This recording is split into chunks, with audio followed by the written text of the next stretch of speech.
Olá, querido irmão, querida irmã, você que nos acompanha nesse momento pelas ondas da Rádio Comunidade FM de Bom Sucesso, pela web Rádio Nossa Mãe de Birité, pelas nossas redes sociais.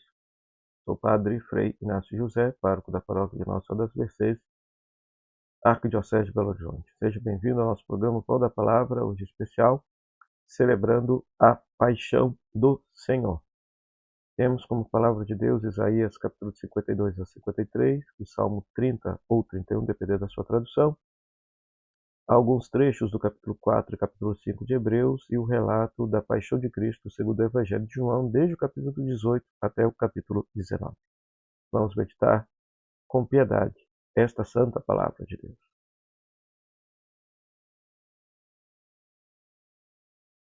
Essa celebração, não há celebração eucarística desse dia, apenas a liturgia da palavra, a adoração da cruz e a comunhão com as espécies consagradas na noite anterior, na celebração de Quinta-feira Santa. O rito de entrada é marcado pelo silêncio. O sacerdote e os ministros prostram-se diante do altar. Todos se ajoelham em silêncio. É o silêncio do luto, mas também o silêncio da adoração. É o silêncio diante do mistério sondável do amor de Deus. Nesse dia, a igreja reza pedindo a proteção de Deus para todos aqueles por quem Jesus derramou seu sangue. E pedimos também a graça de participar da vitória de Cristo sobre o pecado. Na primeira leitura, Isaías capítulo 52 e 53, nós temos o quarto cântico do servo de Javé, tirado do profeta Isaías. É o canto que nos revela o sentido mais profundo do sofrimento do justo. O canto começa com o oráculo de Deus: eis que meu servo prosperará, será exaltado e elevado à altura. Depois transforma-se num diálogo entre o povo, as nações e o profeta. O oráculo de Deus conclui a poesia. No decorrer do texto, você vai notar que este servo do Senhor, ele é rejeitado, desprezado, traspassado, esmagado. O texto vai dizer que o Senhor, Deus, fez cair sobre ele a iniquidade de todos nós, foi oprimido, humilhado, mas depois ele é exaltado ao mais alto da glória de Deus. Quem pode entender que Deus realiza seu plano e revela seu poder no sofrimento e na morte de seu servo? Certamente o próprio Israel, no exílio, os seus profetas, especialmente Jeremias, conheceram o caminho do sofrimento. Mas o Novo Testamento vai entender que o sentido pleno que o profeta pressentiu só se manifestou em Jesus Cristo, homem das dores, que, morrendo por nós, nos deu a salvação e a vida.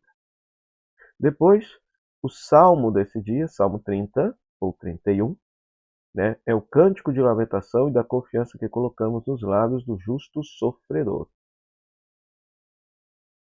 Ali se diz: Pai, em tuas mãos entrego meu espírito. O justo sofredor entrega com confiança a sua vida nas mãos de Deus, certo de que Deus haverá de lhe responder acerca da injustiça que ele está sofrendo. Depois, a segunda leitura, o trecho, alguns versículos do capítulo 4 e do capítulo 5 de Hebreus, nos revela, nos apresenta Jesus como sumo e eterno sacerdote. O sacerdote é mediador. Jesus é o mediador por excelência, pois é o Filho de Deus, mas também um de nós. Ele conhece a fundo a fragilidade da condição humana, transcendendo-a no ponto em que ela era irreconciliável com a santidade de Deus, o pecado. Ele é sacerdote e sacrifício ao mesmo tempo. Assim, Cristo tem o poder de nos consagrar também a nós.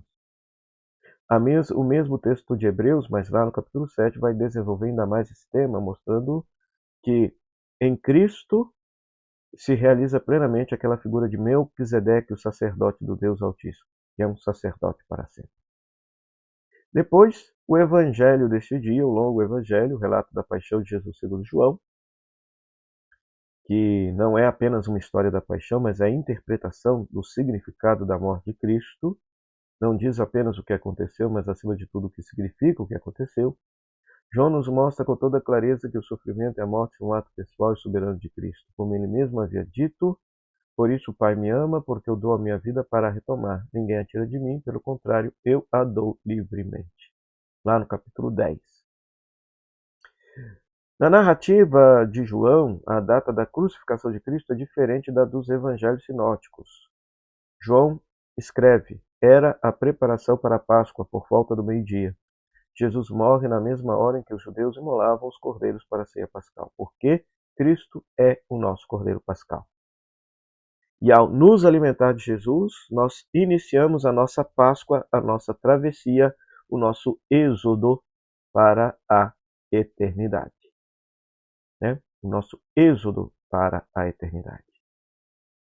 E aí, veja, eu apenas quero destacar que nesta leitura tipológica que os evangelistas fazem da vida de Cristo, Jesus, ao término da sua paixão, ele é sepultado num jardim esse que justamente remete ao jardim do Éden.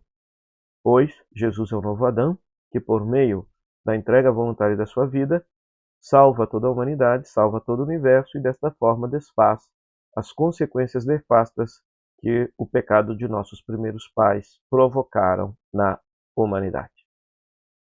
Então hoje nós contemplamos a cruz, não como instrumento de tortura, mas como trono de glória. Ali o amor de Deus se revelou até o fim, ali o Cordeiro de Deus tirou o pecado do mundo.